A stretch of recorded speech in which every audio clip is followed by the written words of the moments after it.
राम राम राम. पाणी देऊ का हो? पाणी नको, अर्धा कप चहाच दे मला. वाटलंच मला. ऐक थकवा येतो ग जरा, कुठे बाहेर गेलो की. गोळ्या घेतल्या का तुम्ही? गोळ्या घ्या हा, बरं. घेतो. अरे बाबा आई आल्या सुनबाई. मी काय कुठे बाहेर गेले होतात का? हा, जरा मित्राकडे जाऊन आलो. हा. बर मी आता स्वयंपाकाचं पण पाहते. हा.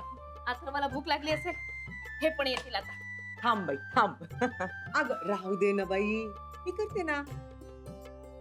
मला एक सांग, आज आले होते का माणसं, आली होती का काही विकत घ्यायला? अगं होईल. कसा आहे, विश्वास असावा माणसामध्ये. भाऊ साहेब 100% खरं बोललात. आपण काही जण या विश्वासाची पार ऐशी का तैशी करून टाकतात. काय झालं काका? आता काही सांगू नका बरं. सांगणार नव्हतो, ऐकवणार होतो. गुरुनाथ आणि शनयाचं बोलणं मी रेकॉर्ड केलं होतं.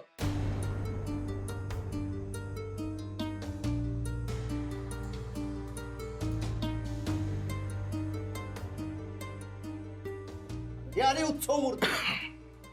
काय झालं काका? महाजनी भाऊ बसा ना तुम्ही. काहून उभे राहिलात? बसा. गुरु आत्ताच आलाय ना, आता मुलगा बोल. हा? तुम्ही चहा घेता का? थोडा चहा.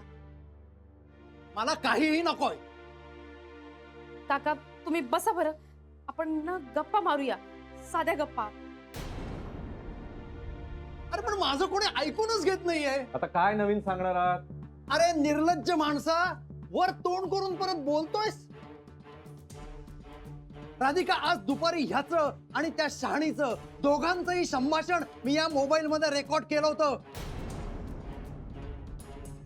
पण यांनी पाहिलं आणि मी ते तुम्हाला ऐकवीन म्हणून यानं माझा मोबाईल तोडून फोडून टाकला. हे सांगायला मी दुपारी तुमच्या घरी आलो होतो, पण तुम्ही घरी कोणीच नव्हता. बाबा गुरुनाथ, काय प्रकार आहे गुरुनाथ? बाबा राहू दे ना, आपण नंतर बोलूया. नाही सुनबाई, मला आत्ताच कळायला हवं हा सगळा प्रकार काय आहे ते. काय भानगड आहे गुरुनाथ? बाबा खोटं बोलतायत ते. माझ्यानी का माझ्या संसाराची राख रांगोळी करताय? ए उगाच साळसूतपणाचा आणू नकोस.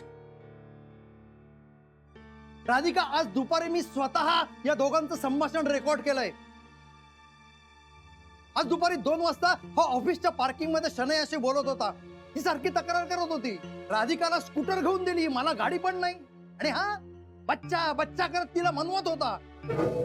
माझ्यानी डोकं फिरलंय का तुमचं? काय वाटेल ते काय बोलता, मी काही बोलत नाही म्हणून.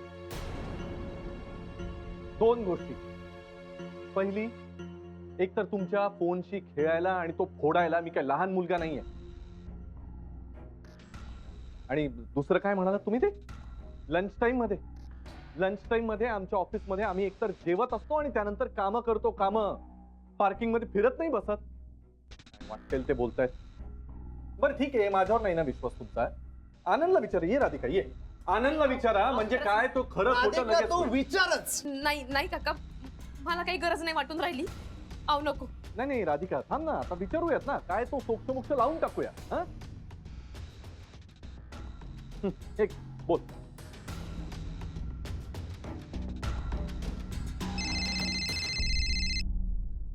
हा गुरु बोल. नाही आनंद भाऊजी, मी राधिका बोलून राहिली. अरे वहिनी बोला ना. भाऊजी मला विचारायचं होतं का? हा? नाही भाऊजी, आज दुपारी 2 वाजता म्हणजे ते लंच टाइमला हे कुठे होते? आज दुपारी ऑफिस मध्येच. का फोन लागला नाही का?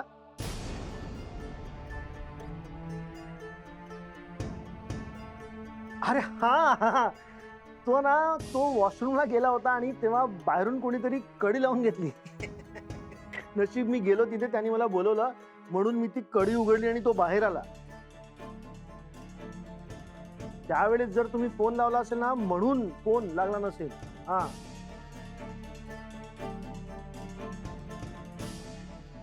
वहिनी, एनिथिंग सिरियस? नाही काही नाही, मी करते नंतर फोन. हा गुड नाईट. काय म्हणाला आनंद? हे ऑफिसमध्येच होते.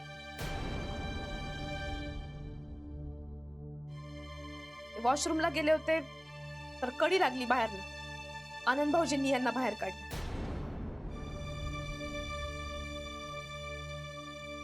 झालं समाधान? माझं आणि मला काही दुसरी कामं नाही आहेत का हो? शनायाबरोबर फिरण्या व्यतिरिक्त की तेच करत बसतो मी फक्त? आणि तुमचा माझ्यावर विश्वास नाही? आहे आमचा सगळ्याचा तुझ्यावर विश्वास आहे. अरे तू लबाड तर होतासच, पण आता बेरकी झालायस. बरं ठीक आहे. नाही नाही नाही ना, विश्वास नाही ना माझ्यावर. नाही नाही, मी खोटं बोलतोय, आनंद खोटं बोलतोय, आम्ही दोघंही खोटं बोलतोय. पण त्याच वेळेला शनाया काय करत होती तेही बघूया ना आपण. हा म्हणजे काय तो सोक्षमोक्ष पुन्हा एकदा लागून जाईल नाही का? बरं आम्ही दोघं जरी खोटं बोललो तरी पानवलकर खोटं बोलतील का? हा त्यांनाच विचारूया ना. जाऊ दे बरं. नाही नाही असू दे ना, बघूया ना आपण.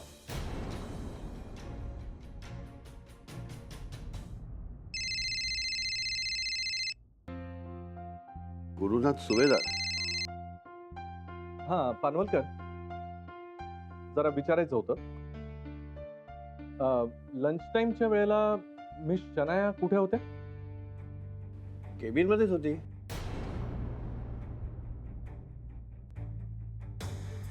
का? नाही म्हणजे असं विचारायचं होतं की काही लंचला बाहेर वगैरे नाही ना गेल्या? नाही नाही, माझ्या केबिन मध्येच होती ती. भयंकर डोकं खाल्लं तिने माझं. Pizza pizza pizza. ही शनाया म्हणजे ना अगदी लहान मुलांच्या वर्तन आहे.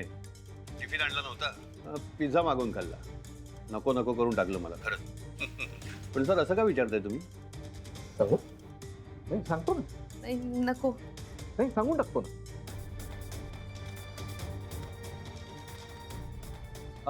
नाही काय नाही, नंतर बोलतो तुमच्याशी सविस्तर. हा थँक्यू थँक्यू. झालं समाधान? पहा महाजनी, तुम्ही तर सगळ्या जगात जाहिरातच करून टाकली. गुरुनाथ सुभेदार कसा बदफैली आहे. इतकं प्रकरण झालं त्या मुलीबरोबर तरी अजून तिच्याच बरोबर फिरतो. किती निर्लज्ज आहे बघा. त्याची बायको सतत संशय घेते त्याच्यावर, पण त्याला काही लाजच नाही. तो आपला करतोच आहे सगळं नाही का? तुम्ही शांत राहा बरं. असं काही नाहीये. महाजनी काका, तुम्ही काऊन सारखं सारखं हे काही बाई सांगता आम्हाला? भाऊसाहेब मी खोटं बोलत नव्हतो, हा नाटक करतोय. बघा बघा अजून तेच चाललंय. बस. रामाचा अवतार असल्याचा आव आणून आम्हाला खोटं पाडण्याचा प्रयत्न करू नकोस. सही एकदा खोटं बोलणाऱ्या माणसावर काय विश्वास ठेवायचा? अहो आता तुम्ही काऊन बरं त्याला असं बोलून राहिला? सिद्ध केलं ना त्यानं. आता सिद्ध झालंय ना का खरंय का खोटंय, सिद्ध झालं का नाही? तुम्ही त्याची पहा करत आहात. महाजनी भाऊ, तुम्ही प्रत्येक वेळेला मालिकाला ताने दिले, आरोप केले त्यावर. सगळे आरोप खोटे ठरले का नाही? सिद्ध केलं का नाही त्यानं? दूध का दूध और पाणी का पाणी झालं का नाही? आता तो चांगला वागत आहे, तुम्हाला दिसत आहे ना. मग काऊन बरं तुम्ही माझ्या सुनेच्या डोक्यात राख भरत आहात? मी तुम्हाला एक हात जोडून विनंती करते बरं, यापुढे तुम्ही असं काही बोलत जाऊ नका. माझ्या मुलाच्या बाबतीत मी काही खोटं नाटं ऐकून घेणार नाही बरं.